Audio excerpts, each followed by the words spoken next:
Sanat, taşlara kazınmış bir hikaye midir? Yoksa işlevselliği ve estetiği bir araya getiren, hayal gücünden doğan somut bir yansıma mı? Sanat galerisinde sergilenen bir heykelle, mutfağımızda kullandığımız seramik bir kase arasındaki farkı çok net bir şekilde ayırt edebiliyoruz. Peki bu ayrımı yapmak her zaman bu kadar kolay mıydı? Antik Yunan'ın büyüleyici dünyasına dalarak bu soruların cevaplarını birlikte keşfedeceğiz. Hazırsanız başlayalım.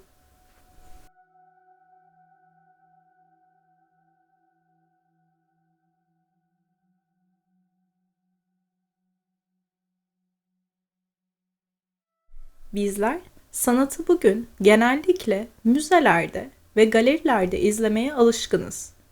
Modern dünyanın bu mekanları genellikle sanatı belirli bir çerçeve içine alıp bizlere sunar.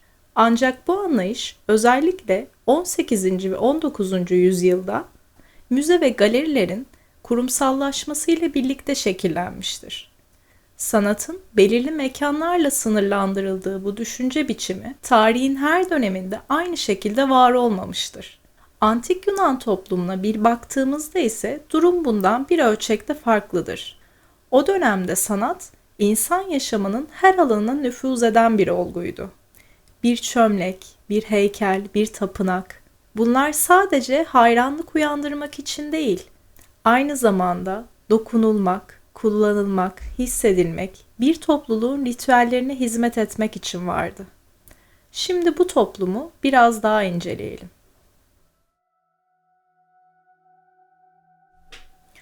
Antik Yunan'da biri size sanat kelimesiyle yönelseydi ne dediğini pek de anlamazdınız.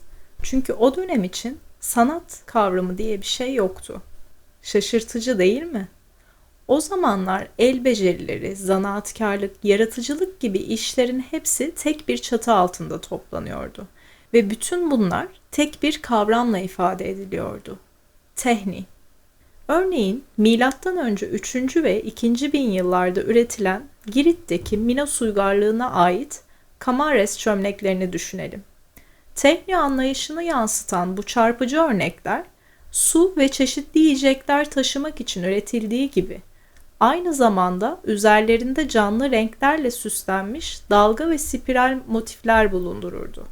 Kiklat adalarında bulunan geometrik desenli seramikler ise yağ ve çeşitli gıda maddelerini saklamak ya da taşımak için üretilmiş olmalarının yanı sıra üzerlerinde dikkatle işlenmiş zikzak, spiral, üçgen ve daire gibi motifler bulundurarak dönemin minimal estetik anlayışını gözler önüne sererdi.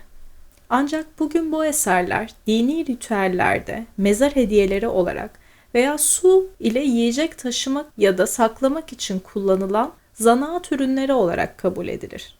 Üzerlerinde bulunan süslemeler ise sanatın bağımsız bir ifade biçimi olmasından ziyade estetik bir görünüm kazandırmak amacıyla yapılmış olmalıdır.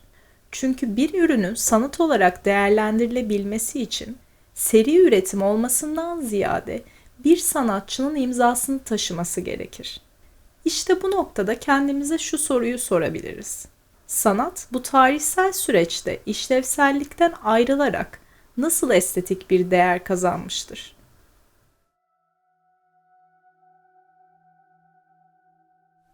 Azra Erhat, mitoloji sözlüğünün ön sözünde ilkin söz vardı diyerek konuyu başlatır.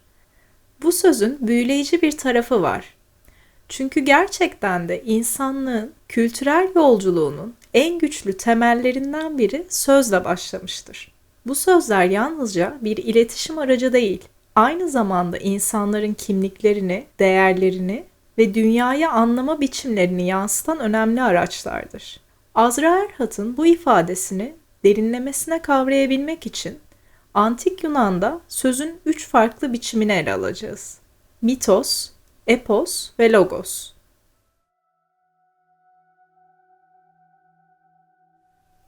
Sözün ilk biçimi olan mitos, insanın ve dünyanın kökenlerini anlamaya yönelik ilk anlatılardır. Hayal gücü, semboller ve metaforlarla şekillenirler. Her ne kadar bilimsel bir temelden yoksun olsa da, Mitoslar insan zihninin bilinmeyeni kavrama ve anlamlandırma çabasında en güçlü araçlar olarak görülebilir. Gaia'nın dünyanın annesi olması, Prometheus'un insanlığa ateşi getirmesi ya da Olimpos tanrılarının insan hayatlarına müdahaleleri. Tüm bu mitoslar çoğunlukla toplumu ortak bir hikaye etrafında birleştirirler. Bu hikayeler ozanlar tarafından anlatıldıkça daha düzenli ve ritmik bir forma kavuşur. Daha disiplinli olan bu anlatım biçimine ise epos diyoruz.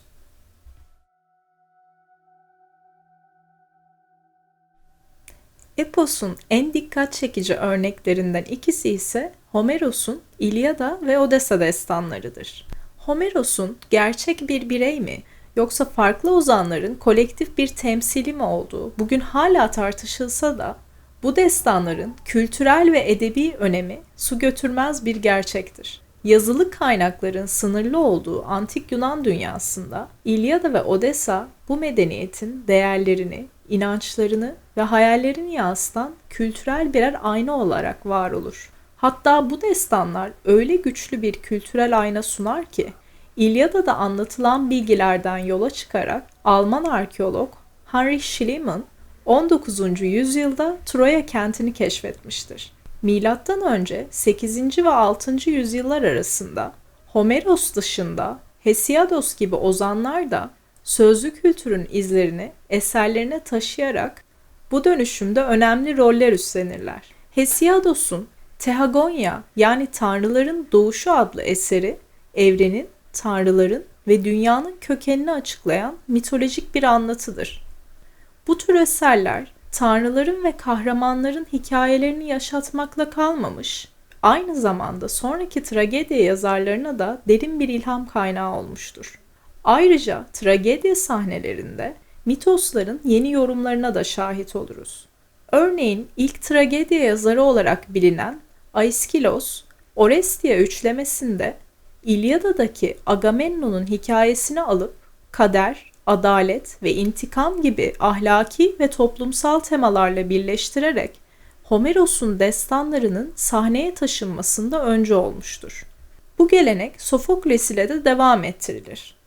Sofokles, Kral Oidipus ve Antigone eserlerinde mitolojik karakterleri yalnızca kahramanlıkları üzerinden ele almaz. Kahramanlar üzerinden bireyin trajik yazgısını ve özgür irade kavramlarını da işler. Hatta Freud'un geliştirdiği Oidipus kompleksi teorisi, Sofokles'in Kral Oidipus eserinin hikayesinden ilham alır. Hikayede Oidipus'un farkında olmadan babasını öldürüp annesiyle evlenmesi durumu, Freud tarafından bireyin bilinç dışı dürtüleri ve arzularıyla ilişkilendirilmiştir. Ve Freud bu hikayenin yalnızca bir Yunan trajedisi olmadığını, aynı zamanda evrensel insan psikolojisinin de bir yansıması olduğunu öne sürer. Tüm bu bağlamları ile epos, antik Yunan toplumu için bir son değil, yeni bir dönemin başlangıcıdır. Toplum, mitos ve eposla şekillenen bu yeni dünyayı anlamlandırmaya ve sorgulamaya ihtiyaç duyar. Ve bu ihtiyaç, sözün yeni bir formuyla şekil bulur. Logos. Logos, mitos ve eposun ötesine geçerek insan aklının ve deneyiminin gücüne dayanan yeni bir sorgulama biçimi yarattı. Artık dünya mitsel yaklaşımlarla değil, akıl yürütme ve gözlem yoluyla açıklanmaya çalışılıyordu. Örneğin Thales gibi filozofların her şeyin kökeni sudur diyerek doğayı gözlem ve mantıkla açıklamaya çalışması ya da Platon ve Aristoteles gibi düşünürlerin insan, doğa ve evren üzerine geliştirdiği fikirler, Logos'un bu yaklaşımını açıkça ortaya koyar. Peki Logos, bilimsel düşünce ve felsefe ile bu kadar ilgiliyken toplumda estetik algısını nasıl ortaya çıkarmıştır? Sanat, o dönemde Logos'un da etkisiyle yeni bir düşünce biçimine evrilmişti. Her ne kadar zanaatle olan organik bağını devam ettirse de, bu felsefi yaklaşımlar sayesinde toplum, sanatla ilgili düşünsel bir derinlik ve estetik anlayışı kazanmaya başlamıştır. Bu anlayış, sanatın işlevsel bir yapı mı, yoksa bireysel hazza dönük estetik bir yaratımı olup olmadığı sorularının önünü açar. Örneğin o dönemlerde Platon, Homeros'un eserlerini doğru bilgi yerine hayal gücünü beslediği ve ahlaki olarak zararlı etkiler barındırdığı gerekçesiyle eleştiriyordu. Bu nedenle Homeros'un eserlerinin eğitimde yer almasına karşı çıkan Platon, sanatın toplumsal düzen üzerindeki etkilerini sorgular ve kendi eserlerinde bu sorgulamayı sanatın bir idealin yansıması olması gerektiği fikrine taşır. Onun ardından gelen Aristoteles ise Platon'dan farklı olarak sanatın hem estetik bir deneyim hem de insan doğasının evrensel gerçekliklerini barındırdığını öne süren bir yaklaşım ortaya koyar. Platon ve Aristoteles arasındaki bu tartışmalar yavaş yavaş sanatın yalnızca etik boyutuyla değil, estetik değerleriyle de algılanmasının önünü açmıştır. Bu tarihsel sürece Estetik ve Politika isimli eserinde yer veren Jacques Rancière, Antik Yunan'daki sanat ve zanaat ilişkisinin etik rejim içerisinde şekillendiğini belirtir. Bu rejimde sanat, toplumsal ve ahlaki düzenin bir parçası olarak görülmektedir. Helenistik dönemde ise estetik rejime geçildiğini savunan Rancière'e göre, etik rejimde sanat, işlevsellik ve toplumsal fayda odaklıyken, estetik rejimin yükselişiyle birlikte bireysel yaratıcılık ve özgürlük değerleri üzerinden yeniden tanımlanmıştır.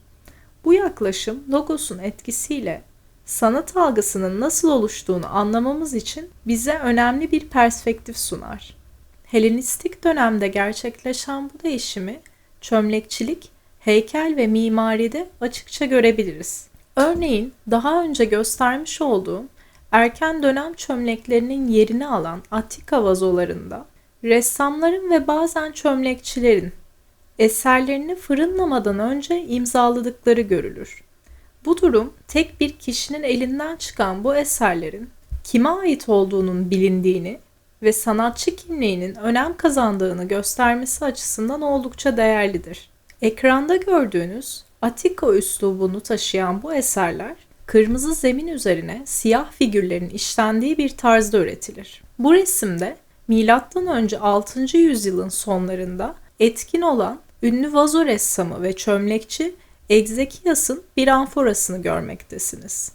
Sahne, Truva Savaşı'nın iki kahramanı Akilis ve Ajax'ı zırhlarıyla birlikte masa başında tavla oynarken betimlemektedir. Diğer bir resimde ise yine Egzekias'a ait British Museum'da sergilenen bir amforayı görüyorsunuz. Bu eserde Yunan kahramanı Akilis'in Amazon kraliçesi Pentesila'yı öldürme anı tasvir edilmiştir. Şimdi heykel ve mimariye bir bakalım. Karşınızda Myron'un diskobolusu var. Myron'un disk atan adamında hareketin ve dinamizmin muazzam bir örneği yansıtılmaktadır. Disk atma anındaki o enerji, atıştan hemen önceki anın betimlenmesiyle eserin dinamik doğasını ortaya koyar. Antik Yunan toplumunda atletizme ve bedenin mükemmelliyetine duyulan hayranlık bu eserle somut bir şekilde görünür hale gelir. Ve benim çok sevdiğim başka bir ikonik eserle Athena Parthenos heykeli ile devam ediyoruz. Bu ihtişamlı heykel Parthenon tapınağının iç mekanında yer almak üzere tasarlanmıştır. Fidias'ın elinden çıkan ve boyu 15 metreyi bulan bu heykel altın ve fil dişi kullanılarak üretilmiştir. Heykelde tanrıça Athena'nın zırhı ve miğferiyle savaşçı kimliği vurgulanırken sağ elinde tuttuğu kalkanı ile de koruyucu yönü açığa çıkarılmıştır. Sol elinde tuttuğu Nike figürü ise zaferi simgelemektedir. Bir de bu devasa eserin yer aldığı Parthenon tapınağına bir göz atalım. Bugün Atina'nın en görkemli yapılarından biri olarak anılan Parthenon'u ziyaret ederseniz, her biri yaklaşık 10,4 metre yüksekliğinde ve 1,9 metre çapında inşa edilmiş toplam 46 sütun karşılar sizleri. Bu sütunlar Dor düzeninin estetik detaylarını taşıyan sağlam yapısal desteklerdir. Ama burada dikkat çeken bir detay var. Sütunlar mükemmel bir simetri hissi yaratmak için hafif eğik ve bombeli bir şekle sahiptir. Bu göz yanılsamalarını önlemek için bilerek yapılan bir tasarım tercihi. Antik Yunan mimarları bu estetik algıyı yaratabilmek için tasarımlarında altın oranı kullanırlar. Bu oran yaklaşık olarak 1,618 değerine sahiptir ve Athena heykelinin yaratıcısı Phidias'a hitafen fi harfiyle temsil edilir. Partenon'un dış yüzeyindeki sütunların aralığı da yine bu orana göre düzenlenmiştir. Gelin şimdi şehir planlamasında önemli bir birim olan agorayı inceleyelim. Agora, Antik Yunan'da sadece ticaretin yapıldığı bir yer değil, aynı zamanda tartışmaların yapıldığı ve fikirlerin paylaşıldığı sosyal yaşamın merkezidir. Agora mimarisinde sanat ve gündelik yaşam iç içe geçer. Heykeller, çeşmeler, sütunlar gibi sanatsal unsurlar kamusal alanda görünür hale gelir. Sanatçıların eserleri bu alanda halkın katılımını teşvik ederek sanatsal tartışmalara da bir zemin hazırlar. Bu durum, bireylerin kendilerini keşfetmelerine ve toplumsal rollerini yeniden düşünmelerine olanak tanır. Filozoflarımız Agora'da estetiği, sanatın ne olduğunu, nasıl yapıldığını ve neye hizmet ettiğini tartışırken, sanat eserlerinin kamusal alandaki bu görünürlüğü ile birlikte tartışmalar entelektüel bir çabanın ötesine geçer ve toplumun geniş kesimlerine yayılır. Böylece sanatın statüsü yükselirken, diğer taraftan da toplum bu statüyü içselleştirmeye başlar. Antik Yunan'daki bu toplumsal kabulü Alois Regal, Kunstwollen yani sanat iradesi kavramıyla açıklamaya çalışır. Regal bu kavramla zanaat ürünleri ile sanat eserleri arasındaki ayrımı bulanıklaştırarak her iki türün de toplumun sanat iradesi tarafından şekillendiğini söyler. Zanaat ürünlerinde görülen işlevsellik, zamanla toplumun estetik anlayışlarına bağlı olarak daha soyut ve sanatsal bir anlam kazanabilir. Agora'nın buradaki rolü ise dönüşümün hem sahnesi hem de aktörü olmasıdır. Bazı sanat tarihçileri Alois Regal'ın Kunstwollen kavramını sanatın bireysel yaratıcılık boyutunu göz ardı ettiğini öne sürerek eleştirirler. Bu karşı çıkışta sanatın yalnızca toplumsal değerlerin bir yansıması olarak var olamayacağını, aynı zamanda bireysel olarak sanatçıların etkileriyle de şekillenebileceği vurgulanır. Ben sanatın çok katmanlı yapısını düşündüğümüzde tüm bu dönüşümlerin tek bir nedene bağlanamayacağını ve dönem dönem ortaya atılan birçok teorinin aslında birbirinden destek alarak yeni katmanlar yarattığını düşünüyorum. Nasıl ki Antik Yunan'da sözlerin biçimleri değişiyorsa ve insanlar yeni sözler, yeni kavramlar üretiyorsa, sanatın serüveni de bu yeni anlayışların bir yaratısından ibarettir. Her dönemde farklı biçimler kazanabileceği gibi, geçmiş dönem yaklaşımlarını taşımaya da devam edebilir.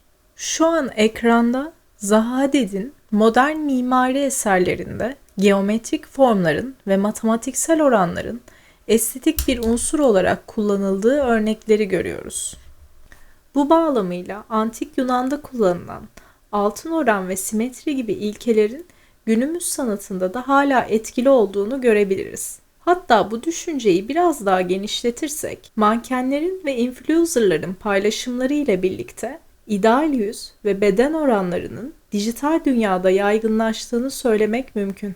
Günümüzde sosyal medyanın bu etkisiyle birlikte güzellik algısı artık bireysel bir tercih olmaktan çıkıp toplumsal bir standarta dönüşmüş durumdadır. Bu durum bazı insanların estetik cerrahiye başvurarak altın orana yakın yüz hatları ve ideal vücut ölçülerine ulaşma çabasını da tetikliyor. Antik Yunan'da matematiksel bir oran olarak ortaya çıkan bu estetik anlayışın bugün modern güzellik algısının temel taşlarından biri olarak hala varlığını sürdürdüğüne tanık olmak, konuyu daha derin boyutlarıyla düşünmemize yardımcı olabilir.